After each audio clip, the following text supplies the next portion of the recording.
Welcome to the Film Podcast. Today we're focusing on a movie that has nothing but respect from the filmmaking community. Produced by Steven Spielberg and Sam Mendes, it marries up a great cast with a visionary indie director. It's a drama film that I need to tell you about. So let's talk about it right now on the Film Podcast. I've just seen Hamnet, which is a Chloe Zhao film. All right then. So, if there's anything that we can describe as an awards contender, it's the movie Hamnet. And I've just watched it. It's been out for quite a while. And the cinema screen that I saw Hamnet in was a really massive cinema screen. It was a huge auditoria, hundreds and hundreds of seats. And it was absolutely full. The cinema was full. And when Hamnet finished, when it ended, it faded to black. There was absolute silence. And every now and then in that silence, you could hear the snivels. The snivels of people that were recovering from the emotional experience that they just had. Because if Hamnet is anything, it's most definitely a very emotional, impactful experience. In fact, I'd go one further and say that it's one of the most moving things I've ever seen. So let's get out of here. Let's talk about Hamnet on our way home. Because there's a reason why it's nominated for all these awards. There's a reason why it's winning awards. And this year, 2026, is a really strong awards year. I think there are some amazing movies in the mix of films to be given awards to. A film that wins an award does not necessarily mean it's the best film ever made. Of course not. A film is subjective. It's an experience that you have, that you connect with. You either feel something or you don't feel something. You either love it or you don't love it. And Hamlet is one of those experiences that you can take all your preconceptions about Shakespeare and about the uppityness of it all. It's all about the upper classes. It's all about the posh folks, I guess. But Hamlet is something that anybody, literally anybody, can go in and watch and connect with. And I reckon that that's because of a few things. One of them is Paul Mescal, who absolutely steals the show. He absolutely steals his own show because he's playing Shakespeare, right? But better than Paul Mescal is Jessie Buckley. Jessie Buckley absolutely connects with the audience in a way I was not expecting, in a way that I can't get over, in fact. The character she plays, the power of that character is brought totally to life. What an astounding performance she gives in Hamnet. So, anyway, we should have left already. So let's get out of here, and we can just carry on talking about Hamnet. I was saying about the mess that the audience was in when the film finished. Well, I was also one of those people that was a complete mess after this film finished. When the credits started to roll, I was in bits, sitting there thinking to myself, oh my goodness me, how am I going to leave the cinema with dignity? But it's all right, because everyone else felt exactly the same way. Everybody else kind of meandered out of the cinema in this sort of trancy daze kind of thing. And that's just because Chloe Zhao, the way she directs this film, is absolutely not what you'd expect from a Shakespearean era movie, from a ye olde film, let's say. It's just not. It's directed with this malevolence, with this otherworldliness, I suppose. This kind of out there view on everything. It's like we're watching everything from heaven ourselves. Now, I'm looking back on the movie and I'm just seeing the cinematography, the gorgeousness of how it looks. That lushness mixed in with that stinky, horrible old Londonness as well. And it's just miraculous. It's just stunning. Every aspect of this film is incredible. Every aspect of this film is huge. Yet, obviously, it's a very low-budget, very small fry film. And I think this is the thing, right? This is the thing with stuff like this. This is the thing with independent cinema, with, well, I suppose you can say art house cinema as well. The budgets are tiny, but the ideas are massive. And when you take on something like William Shakespeare, when you take on something like the whole idea of Hamlet, the whole idea of trying to dig in to where the inspiration came from for something like that, you definitely get something like the movie Hamnet.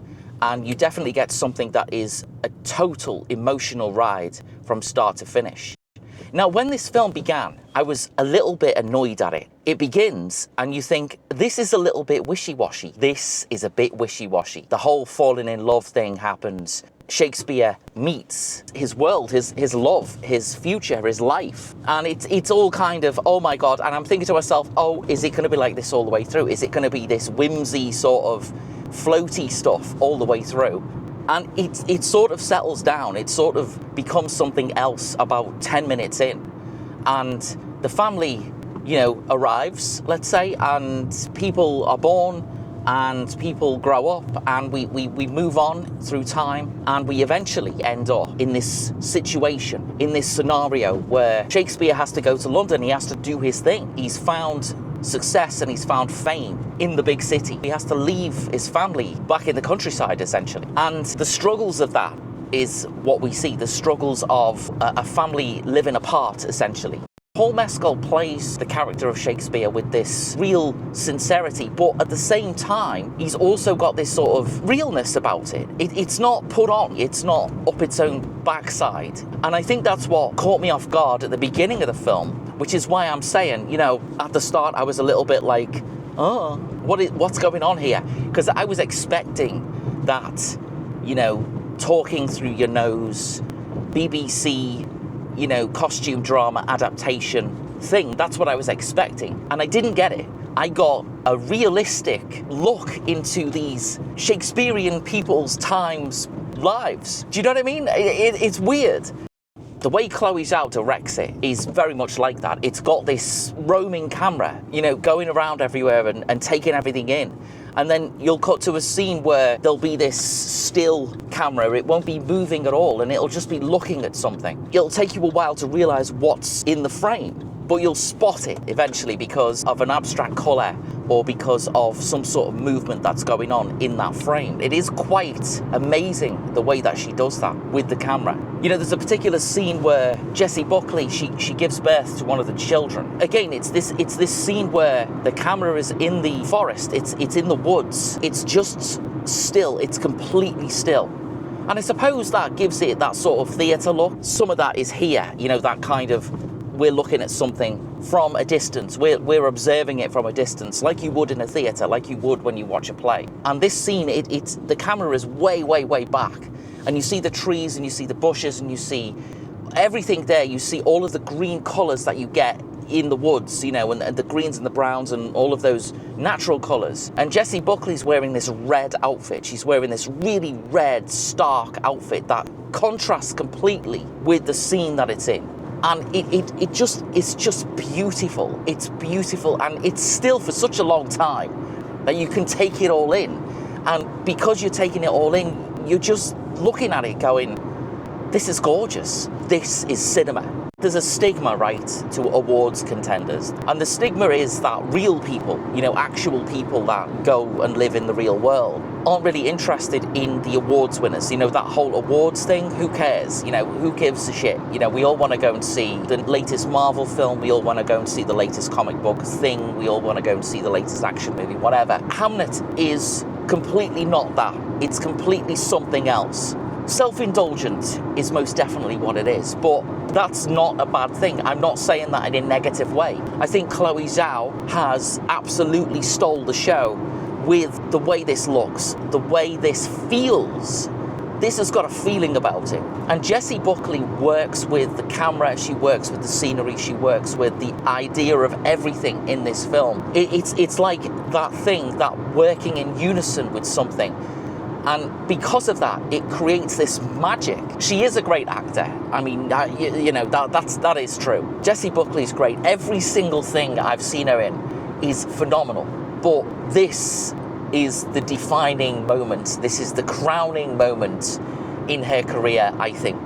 And I say that because out of everybody in this film, her character moved me the most. And I'm not going to give away the end. It's not really a movie where you give away the end and it spoils anything anyway, really. But at the end of this film is when, if you hadn't connected with anything, then you connect with it at the end because it literally all makes sense. And you understand why she is the way she is throughout the last half of this film. When the credits start rolling, that's when you sit there and you go, fucking hell. Fuck me. This was out in the USA in 2025. That's when this was out last year, about Christmas time, maybe before that even. It's just come to the UK, and it's it's almost the middle of January, and it's 2026, and I've seen some great films. I said this in the other reviews. I can't believe it, Can't believe it. I know nothing about Shakespeare.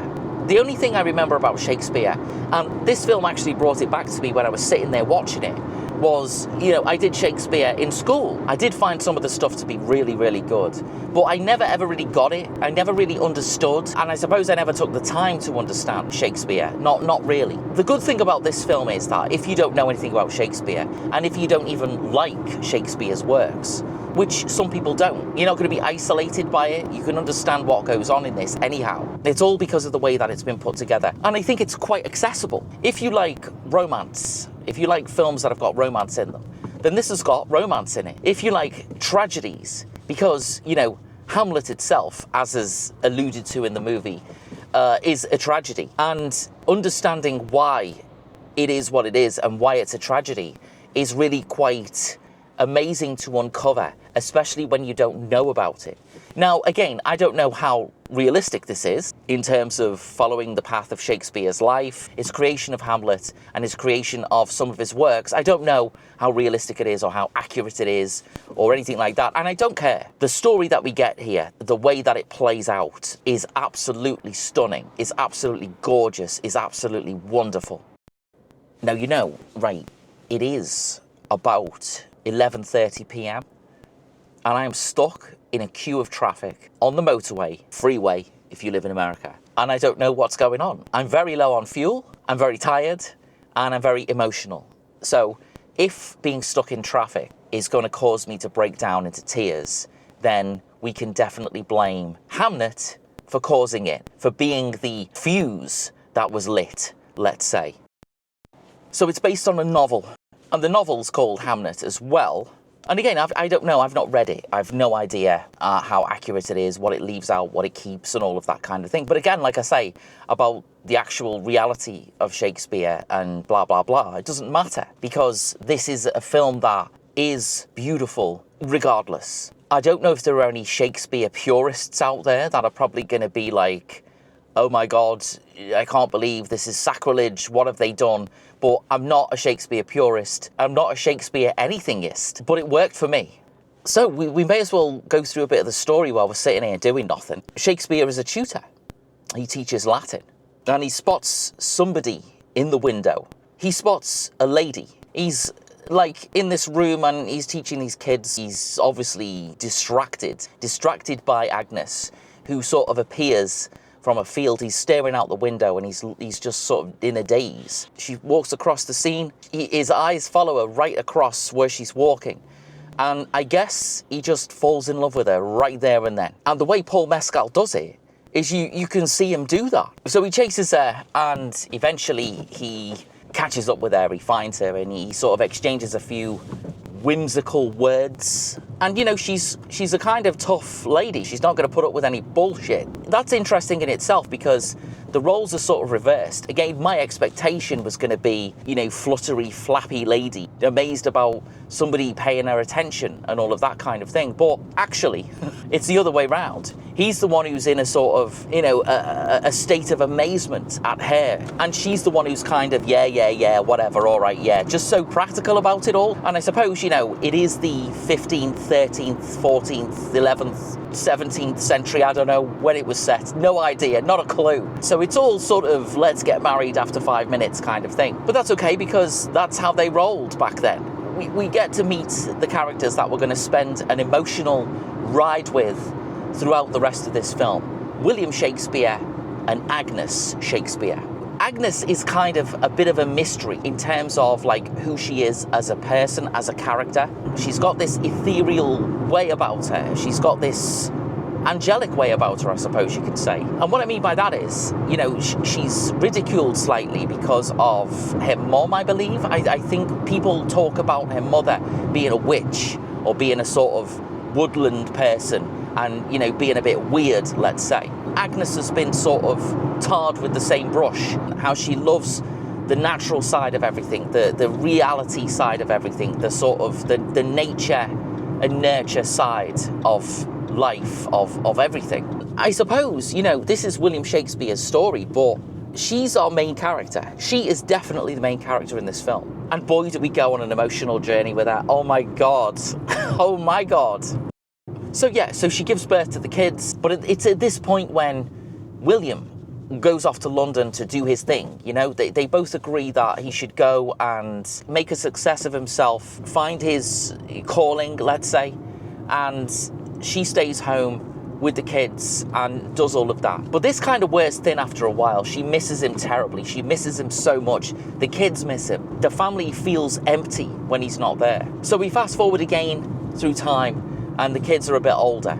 And you've got the 3 children, the unexpected twins, and you've got the older daughter. The plague is around. The plague is around, the boils on the neck. There ain't no NHS, there ain't no modern medicine, because it's in the days of yore, as they say in Friends. Judith gets sick, she gets really ill. The closeness of her and Hamnet are such that, you know, while she's basically on her deathbed, Hamnet comes into the room. He basically says to his sister, look, you know, I want to go with you. If you're going to go, I want to go with you. I can't face anything without you. He basically says to her, look, I'm going to take this illness off you. I'm going to make you better. So from that point on, the tragedy of Hamlet, the tragedy of Hamnet even, comes to the fore. That's when this film switches gears. It goes from a whimsy tale about a family growing up and, you know, being silly, being awesome, being loving, being caring, being sweet. It switches gears. It goes from being that to being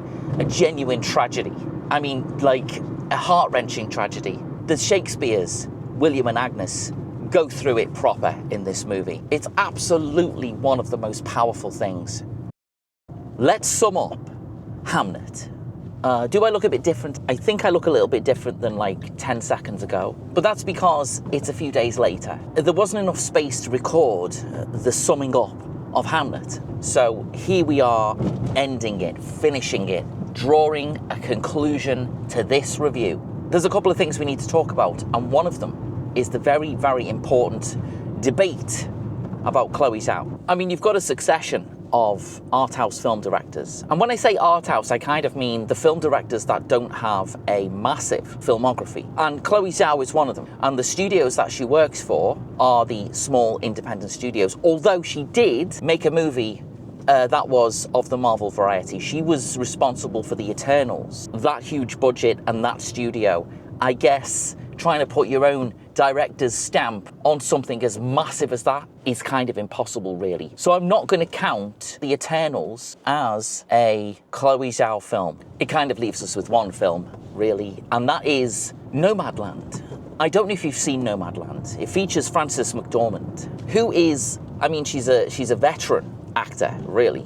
She is amazing in everything that she's in, and if you're not sure who she is, Fargo, which is a masterpiece. Also, 3 Billboards Outside Ebbing, Missouri is another masterpiece. Frances McDormand is unbelievable in that film. Oh my goodness me. And Nomadland is a very strange movie. It's a very quiet movie. I suppose it's borderline unscripted in a way. You know, there's a lot of non-actors in there. And Nomadland features this houseless person because she makes the point that she's not homeless, she's just houseless, who drives around the US, picks up some work at the Amazon warehouse every few months, and then spends the rest of the year living in the nomad community. And I think Nomadland sort of shows the ups and downs of that. But Frances McDormand, her character in that movie is, well, she goes from being, well, devastated, really, because of what happens to her, and very reflective on her life up until that point. She gets an opportunity to be with somebody, and she completely rejects it. She basically says, nah, I'm sorry. I'm here for me. I want to live for me. I want to be, well, free, basically.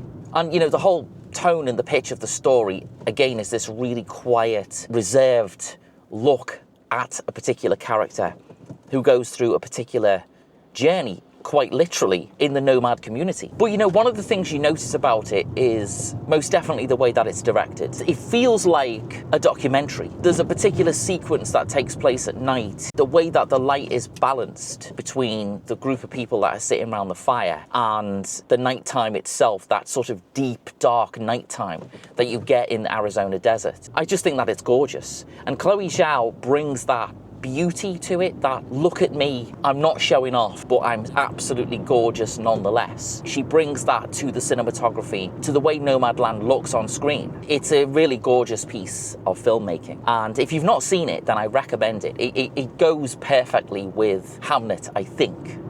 a film about Shakespeare is most definitely something that you would probably think, I ain't watching it because I don't know what the hell anyone's talking about. But Hamnet doesn't have any of that. You do see a Shakespeare play in it, but that's okay because it's at a pivotal point in the story. It's at one of the most emotional points in the story as well. As I said, Jessie Buckley is just astonishing. She is amazing in this film. She absolutely owns it completely and totally. It's an ultra perfect performance. And to overshadow someone like Paul Mescal, who we also know is an utterly astonishing actor, and he really takes on the biggest role in this film. I mean, he plays Shakespeare. He doesn't really get any bigger than that. Almost everybody in the whole world knows who Shakespeare is.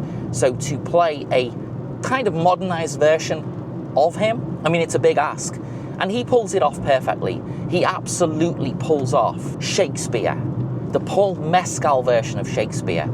The thing that I find about Shakespeare's work is I always feel one step removed from it. You know, because of the way that it's spoken, because of the way that it's written and the way that the characters do what they do, I don't feel emotionally invested in it. I always feel like there's a barrier in between, and that barrier is the way that they speak in the plays, the way that the humans interact with each other, you know, in the stories. Hamlet completely takes away that barrier. Even the accents are not annoying. I mean, you'd think me being a British person would be absolutely fine with the British accents, but I just can't stand it sometimes. But the British accents are amazing. They're perfect and they're great, and I didn't expect that to be the case. I expected to be annoyed by that, but I wasn't. I was absolutely on board with every aspect of Hamnet. I did listen to a review that described it as, and you may know who this review was by, you know, they described it as emotionally manipulative. I thought about that statement and I thought to myself, well, I don't necessarily think that it's emotionally manipulative, because if you're going to go down that road, then you could probably say that all movies about anything at all, even ones about, I don't know, a man blowing stuff up, is emotionally manipulative as well. I think that's what the medium of cinema is. I think it's emotionally manipulative anyway, just in general, which isn't a bad thing. It's not a bad thing, because ultimately the directors, writers, actors, they're trying to make you feel something. That's what they're trying to do. And if that's not the definition of emotionally manipulative, then I don't know what is. Hamnet is emotionally manipulative, and I'm really glad that it is, because it manipulated my emotions to join in the festival of tears at the end of the film without giving anything away at all. It is devastating, it is fabulous, and I loved every second of it. If I'm going to be emotionally manipulated, then let it be with something like this. Let it be with Hamnet. I reckon we're done here. I'm going to say thank you for watching the Film Podcast. There's going to be some more reviews on the way, and I think this movie's out on streaming or DVD or whatever the hell right now, so if you get the opportunity to rent this film and watch it at home, then don't hesitate, do it. But expect an emotional ride, an emotional journey, an emotional manipulation with Hamnet. And it's glorious. The performances are astonishingly good. Oh, like and subscribe. Like and subscribe. Thank you for watching. I will see you again right here on the Film Podcast.